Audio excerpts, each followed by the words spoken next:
This is the 3D Viewmaster adventure Thunderbirds by Gerry Anderson. Preparations were well in hand for the proving flight of Super Strike number 24, the fantastic assault plane specially designed to put the American Air Force well in the forefront with conventional aircraft. Their special projects base somewhere in the Midwest was a hive of activity, and almost the entire cabinet of the world government was on hand to view the launching. Super Strike number 24 had been designed to fly at speeds in excess of Mach 4, carrying a full load. But while friction between the nations of Earth was virtually a thing of the past, there were still unsavory aliens from other planets who made use of get-rich-quick criminals on our planet to disrupt the good done by the world government and their allied powers in the union of the universe. This necessitated, therefore, the formation of small but powerful police forces. The Universal Communications Network was broadcasting the event, in sound only for security reasons, and there was a multi-million audience following every word. Among those avid listeners were the famous Tracy family, famous, yes, though their individual identities had to remain secret in order that they could carry out the work of international rescue without interference. "Gee, Dad," said Scott, "that sounds like a really great craft." "Yes, it would be interesting to be on this test flight. I should imagine they have incorporated the new hypodynamic tension thrust unit I heard about at the World Science Congress last month," replied Jeff Tracy. "Oh, they have vastly improved on that, Mr. Tracy," remarked Brains. "If you listen to the pitch of the thrust unit, you can hear the improved gyro system giving extra boost. Anyway, I'd like to be sitting at the controls right now," said Ellen excitedly. "Even if I could be in the audience, I'd be happy." Jeff Tracy smiled at the enthusiasm and remarked, "I'm afraid there's not much chance of seeing this particular craft for a while yet. This is one plane that's going to be kept very much under wraps for a while yet." But little did the Tracy family know that within a matter of hours they would be called on to come to the aid of this very craft. Fate and one of their arch enemies, namely the Hood, was about to involve them in a plot to steal their secrets and those of this fabulous new assault craft. But let's go back to the special projects base and watch developments as they happen. The Universal Communications Network reporter is describing the scene. Viewmaster Reel 1, Picture 1. And there she goes, folks. Super Strike number 24 is airborne. What a fantastic craft she is. This moment will go down in history as a landmark in military aviation. And this specially selected audience representing the world government has actually stood up and cheered this magnificent inaugural flight with an occasion. What a wonderful sight. Now I'll hand you over to my colleague from Universal Communication, who is circling the area in a helijet. Over to you, Bill. Picture 2. This is Bill Douglas aboard the Universal Communications Network helijet. At any moment now, Super Strike number 24 will be flashing past across our front. This is the moment we've all been waiting for. And here she comes now. Oh boy, she's really flying. The sun is really sparkling off her paintwork. Now she's banking her wings in salute before she sets off across the world. Oh, how I wish you could see this truly great aircraft. She's so graceful. Well, that's it, folks. She's almost out of sight now. What a memorable day this has been. I hand you back to the studio now. Bill Douglas signing off. Picture 3. But evil plans are afoot. The Hood, one of the arch villains of the world, waits in his eastern headquarters planning disaster for Super Strike number 24 and for international rescue. Now I've got you, Thunderbirds, he hissed. Soon your secrets will all be mine. Picture 4. The moment of disaster approaches. The Hood puts his plan into operation. Now I've got you where I want you.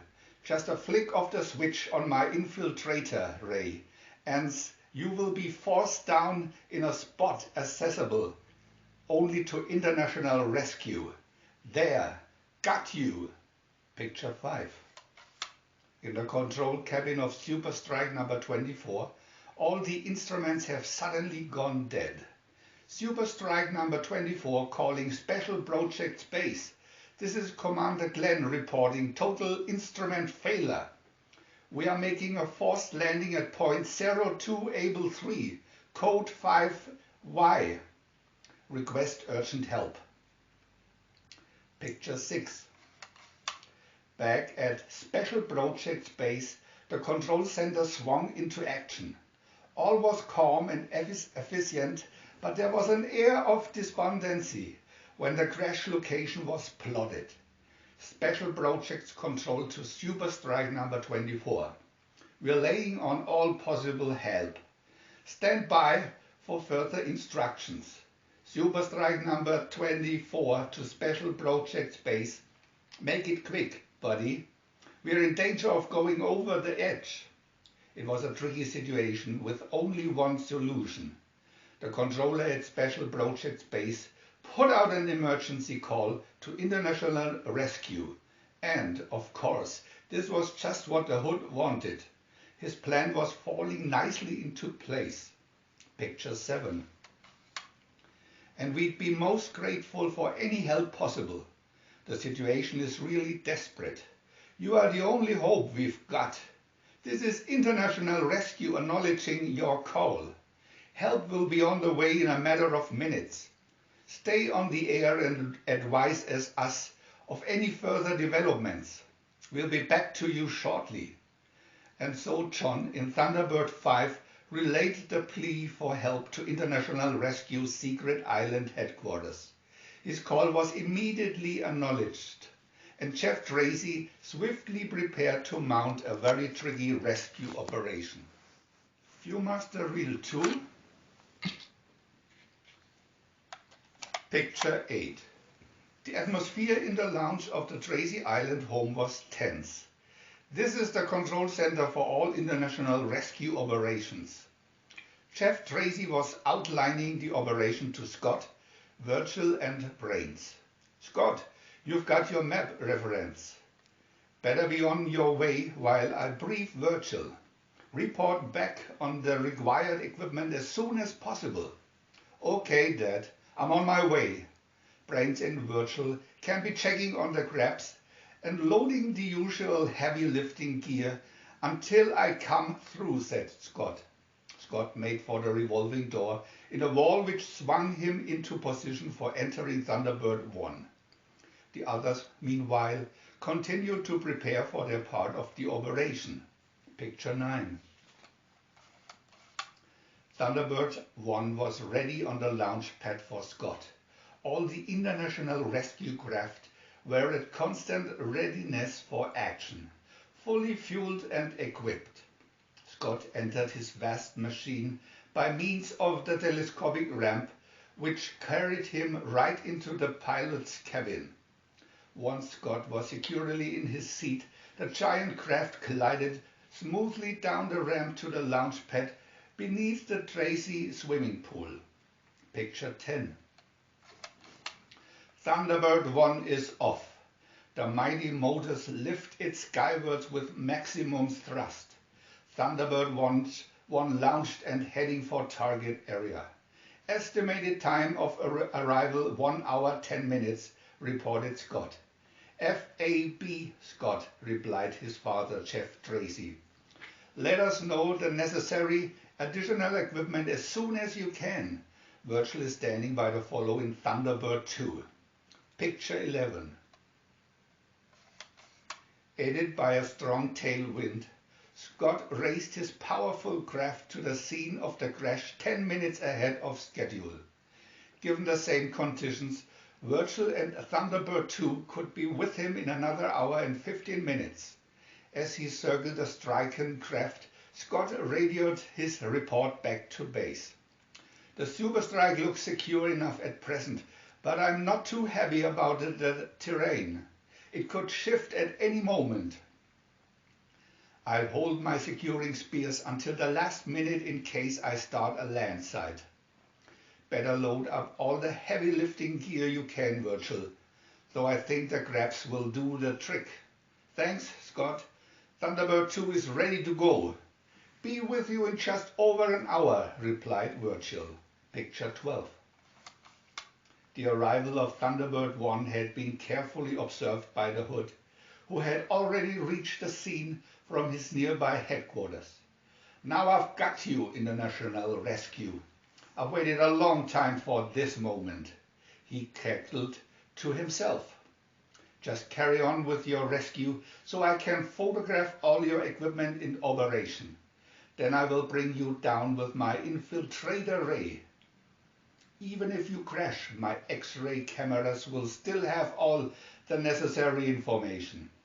Yes, it really looked like the famous International Rescue Team was doomed to disaster. The Hood seemed to have everything nicely sewn up. But Brains, the brilliant designer of the Thunderbird craft, had built in several safety gadgets designed for such emergencies. Picture 13. Scott concludes his briefing for Thunderbird 2 and announces, "Switching to secret transmission code BL6 on channel now." The sudden switch puzzled Jeff Tracy and the others until Scott explained what was happening. "My camera detector is signaling someone is photographing my every move. It shouldn't be the boys in Superstrike number 24, as they were warned about security involvement. But check with them anyway, and check the following cross reference for the location of the camera." Scott reported the cross reference, then went off the air. Picture 14. Jeff Tracy, Virgil and Brains acted on Scott's report instantly. They plotted Thunderbird 2's course and rescue equipment and, at the same time, verified that the unknown photographer was indeed an enemy. A coded warning was flashed to Scott. "International Rescue calling Thunderbird 1. Your suspicions confirmed. Photographer is alien. Deal with him when mission safely completed. F.A.B. Father," replied Scott. Viewmaster Reel 3. Picture 15. Phase 2 of the rescue operation was seen underway. The mammoth Thunderbird 2 craft rumbled out from its cliff face hangar and came to rest on its launching ramp. The ramp rose to a 5-degree incline, and the exhaust chute opened behind the vehicle. With a mighty roar, Thunderbird 2 was airborne and speeding towards the crash area, suitably equipped for a tricky, heavy rescue. Picture 16. In just over an hour, Virgil in Thunderbird 2 joined Scott at the scene. "Okay, Scott, ready when you are," he reported. "All required equipment set up and operational." "F.A.B. Virgil, you're just in time. The terrain is beginning to crumble." Picture 17. As Virgil maneuvered Thunderbird 2 into position for the liftoff, Scott noticed that Superstrike number 24 was beginning to slip towards the edge. Her weight was making the ground collapse beneath her. There was no time to waste. Scott swiftly put Thunderbird 1 into a steep diving turn and swooped at top speed towards the crashed aircraft. "I'm going to fire my securing spears now, Virgil," he yelled. "Be ready to move in immediately in case I start a landslide." With a mighty swoosh, the giant securing spears rocketed into position below the stricken craft. Scott held his breath and watched anxiously, but the spears held firm and the craft's light was halted. Picture 18. Virgil had been watching this operation as he maneuvered into position. "Good shooting, Scott," he said. "That should hold her while I get into position. I go straight in with the grabs now." Virgil swung his Thunderbird 2 around, hovered over the striking super strike number 24 and lowered his powerful grabs. Scott supervised the operation from his control cabin. "Clamps in position, Virgil. Contact." The powerful grabs snapped gently but firmly home and everything was ready for liftoff. Picture 19. "Okay, Virgil, lift off." Virgil put his craft at full power and the top secret super strike number 24 was plucked safely from the edge of disaster. He swung out from the mountain peaks and set his course for a rendezvous with a World Navy aircraft carrier in mid-Pacific where he could safely deposit his precious cargo. Meanwhile, Scott was setting about disposing of the alien photographer. Picture 20. The Hood, blissfully unaware of the fact that international rescue were onto his scheme, was gleefully collecting photographic references galore. "Now I know all your secrets, international rescue," he gloated. "I think I'll just set my infiltrator ray in your direction and bring your craft down to await my further inspection, if there's anything left after the crash." Suddenly, his dream was shattered as he realized that Thunderbird 1 was sweeping down on him at full speed. He hurriedly reached for his infiltrator's ray to bring it to bear on the approaching adventure, but too late. "I'm going to use the electronic reversal ray, Virgil," reported Scott. "That should demolish his equipment and spoil all his film. It will also give him a bit of a shock personally, if he's still handling the equipment." "Good hunting, Scott," replied Virgil. "He deserves more, but our policy is to save life, not destroy it." A quick flick of the switch and the Hood's hideout went up in smoke as the electronic reversal ray did its deadly accurate work. And the Hood really did get his fingers burned as he realized too late what was happening. Scott and Thunderbird 1 zoomed off triumphant after collecting photographic evidence for the world police to investigate. The Hood would have to lie very low for a long time once these boys were on his trail, and so back to base. Back home at the Tracy Island, it was again a normal and everyday scene. The family relaxed happily with all traces of their international rescue operations carefully hidden underground. The casual visitor would notice nothing untoward whatever. Just a normal, happy family relaxing at home. Even a thorough inspection would find it practically impossible to uncover the tremendous secrets of this power-packed island. Yes, the Tracy family share a proud secret, the secret of international rescue. A secret which has been responsible for averting countless disasters. And the only reward sought by this devoted team is the knowledge that they have made the universe a safer place to live in. They seek no medals or public acclaim, simply the satisfaction of a job well done. And so the Tracy family relax between missions. They frolic at the family swimming pool. They entertain themselves with self-made music. Brains tinkers with experiments in his laboratory with a view to ever improving the equipment available to international rescue. All in all, a fairly usual family setup. Until the warning lights flash and John in Thunderbird 5, the permanent space monitor, reports another imminent disaster requiring the services of international rescue.